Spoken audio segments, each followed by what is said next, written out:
Item number 8, financial report for 6 months ending December 31st, 2013. Robin.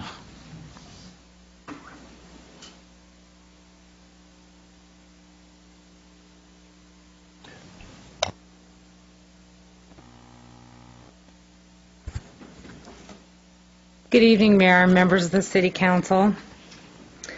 Tonight, I will be providing you with a high-level overview of the first 6 months of financial activities for the general fund and both the city's utility funds for fiscal year 13-14. This is a summary of the general fund budget versus actual at the highest level, including the beginning fund balance as of July 1st, 2013. The sum of money that you see up there does not include the city's Economic Stabilization Reserve Fund. That is separate and only adjusted at year-end for the amount that's used for a fiscal year. So this is our actual unreserved, uncommitted fund balance as of July 1st, 2013. It also includes total revenues, total expenditures, and fund balance on a budget basis and through the first 6 months of the fiscal year. The year-to-date actual amounts are on a cash basis and represent amounts received for revenues and spent for expenses as of December 31st. The original fiscal year 13-14 budgeted expenditures were $35.2 million. To that, we've made a total of 3 different adjustments. We've added grant-funded appropriations of $605,000. Those were also added on the revenue side of the equation. We budget for revenues and expenditures on grants when staff brings them to City Council for authorization and approval to apply for the grant. Prior year purchase order commitments of $304,000 and police and fire operational review costs of just under $90,000. That brings total currently budgeted expenditures up to $36.2 million as shown on this slide. Since revenues are on a cash basis and our largest revenues are not received typically until February and May of each year, our general fund has a net deficit as of December 31st. This is typical and should not be alarming. It merely represents a cash flow issue, and with the city's pooled cash reserves, it doesn't represent a true problem. By the end of the fiscal year, the city will once again have a positive fund balance in the general fund. It's just a matter of timing of cash flows. On the revenue slide, the yellow represents the actual amounts received through December 31st as a percentage of the total amount budgeted. The blue amount represents 100% of the amount budgeted. You can see here that for our top revenues, we haven't received much as of December 31st. Again, that's very typical for us. I'm very confident that with property tax, we will be right on target with the amounts budgeted as of the end of the fiscal year. Finance projected a 2% increase in property taxes, and as I provided more detail in my written financial report to City Council, we came in, the assessed value increases were just under 2%, so we'll be right on track with budget.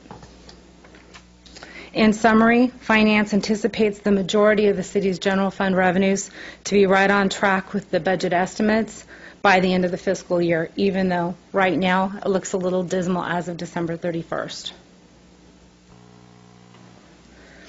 I'd like to provide you with 14 quarters of sales tax data.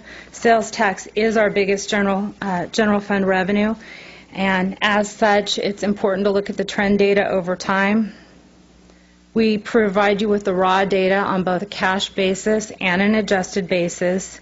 The cash basis is provided by the Board of Equalization based on actual cash receipts that they receive from all the businesses in our community. The data is then provided to us on an adjusted basis from our sales tax auditors after they factored in double-up payments, missed payments, or any other irregularities, and they tell us how much we've actually netted out on an adjusted basis. Most of the data that you see up here is positive. However, you can see that it has been volatile and as such is very difficult to predict into the future.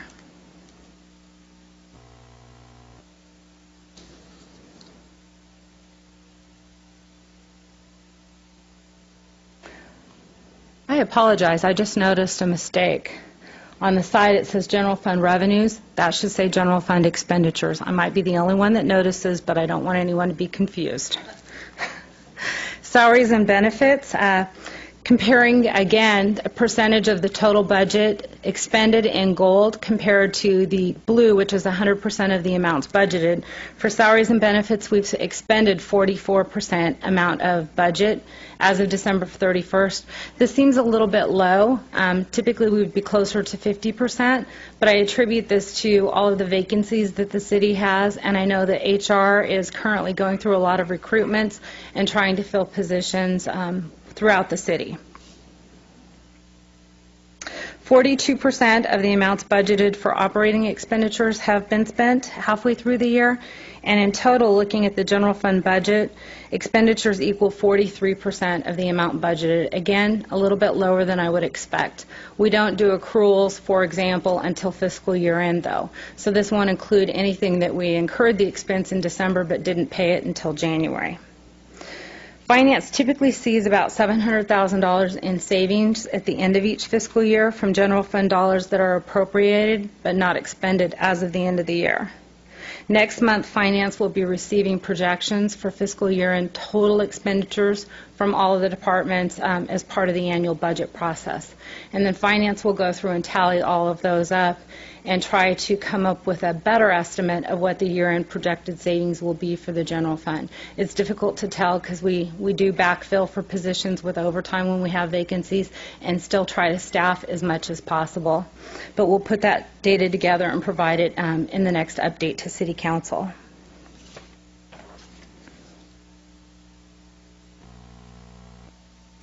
This is a summary of the water fund. Operating revenues are at 54% of the amount budgeted, representing the seasonal nature of water, where our billings for consumption are higher during the summer months. Capital connection fee revenues are almost 200% of the amount budgeted. I took a look at that because you'll see that they're not as high on the wastewater side when I get to the next slide. This is both an indication of the increase in the development activity that has occurred in the city in the last 6 months through December 31st. In addition, 42% of the fees collected shown here are attributable to one project, the new courthouse across the street. I was surprised at how large the connection fee revenues were, so I went looking to see why, and 42% of it is straight from the county for the courthouse project. Operating expenditures are at 48% of the amount budgeted and are on track with expectations. On the wastewater enterprise fund, operating revenues are at 51% of budget, right on track with our expectations and estimates. Capital connection fee revenues are at 80% of the amount budgeted. We're still doing really well halfway through the year.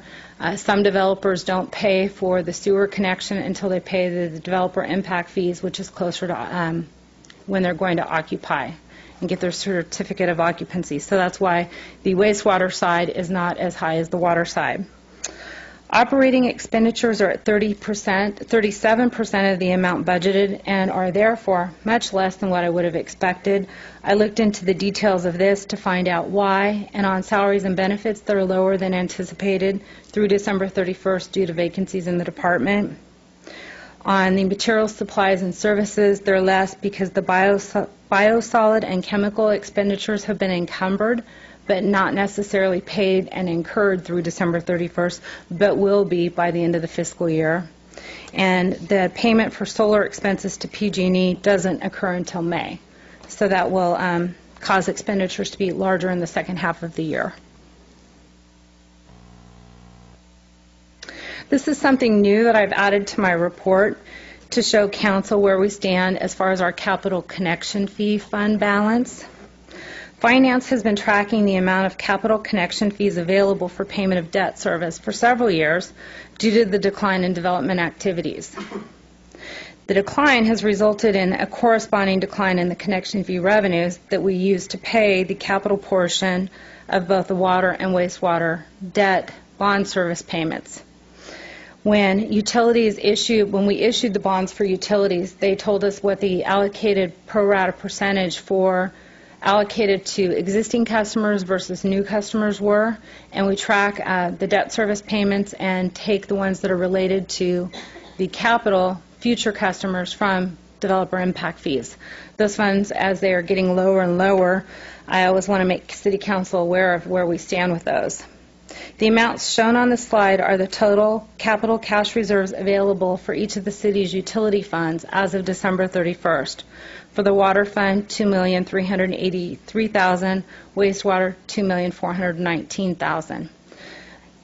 Comparing that to the annual debt service that we pay from capital connection fees, for water it's $1,504,000, wastewater $879,000. Then I calculated a ratio to see, just based on our existing cash balances, how many years can we pay our debt service before we draw the fund into a deficit position. On the water side, it's 1.58 years, wastewater 2.75, 2 3/4 years. So we're doing better on the wastewater side than what we are on the water side.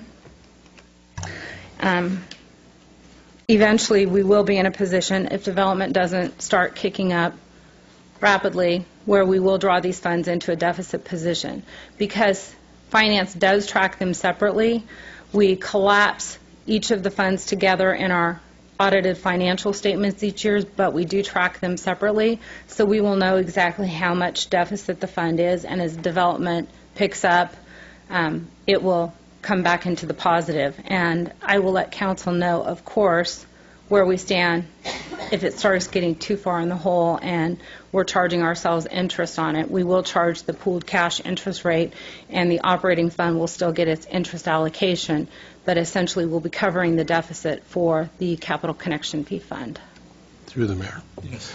Excuse me, Robin. Mm-hmm. Since we're on this slide, if we were, let's say we got down to the point and things don't change and these numbers are real as far as when we would run out of money for these to be able to cover this debt.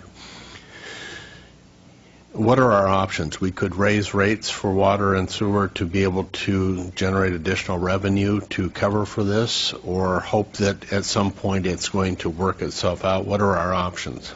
Those are our two options as I see them. I would certainly follow up with our bond counsel if we get to that point, but our bond covenants that we agreed to when we issued the bonds are that we will raise rates if necessary to cover the bond payments.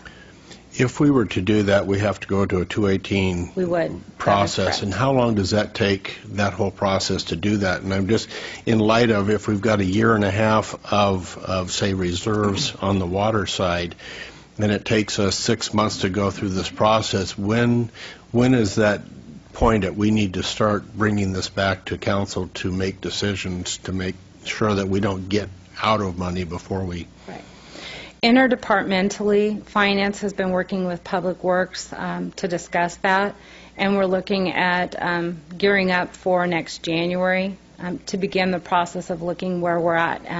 Typically, we do a rate study first and evaluate where we're at, where we think we're going, what the need is for capital projects, and then put together the 218 process and go through the formal process. City Council will be kept well in the loop before that happens, and so would the public. But that's really our choice, is we let the fund go deficit and pay the interest based upon our pooled cash rates, or add it to the operating cost and pass it through to our ratepayers. Ultimately, if development doesn't pick up, that's what we would have to do, because that's what our bond covenants say we will do in order to make sure that we don't default on our bond payments to our bondholders. Mr. Dukes, if I may, just to clarify, or just what Robin said is exactly correct, but just to provide some additional clarification, Public Works staff has been developing a request for proposals to go out and to look at our rate modeling for both water and sewer. So as much Robin mentioned that it would be next January, that would actually be the conclusion of the process. So it would be something that would come back, we anticipate, at the beginning of the 2015 calendar year for council to look at considering how rates might need to be adjusted to accommodate this eventuality. I appreciate the information here. I just want to make sure that we're making steps so that we don't get to that point and find out, oops, we need to do something, and then we're paying a higher cost because we didn't look at it in advance. It sounds like you've got that covered, so. We're doing background work now. I know I've had my customer service staff working on going back roughly 4 years' worth of data on utility billing to look at our consumption, what water we're selling to residential, commercial, irrigation, et cetera, industrial, to determine who's using water, how much are they using, and what are we charging for it. We've never looked at that, and we're putting together some graphs and charts to track that. And the other side of it we want to know is what does it do to our revenues if people do reduce their consumption by 20%. So there's a variety of reasons we're looking at this, and it all ties in together. What this does not consider is that additional revenues coming in after December 31st and money spent on projects attributable to new development. So this is a snapshot in time. But I wanted to give you something and make you aware that we're getting closer. And with that, that concludes my presentation. I'm happy to answer any questions that you may have. See, could have waited. Any questions for Robin from council members? No, thank you very much, Robin. Appreciate it.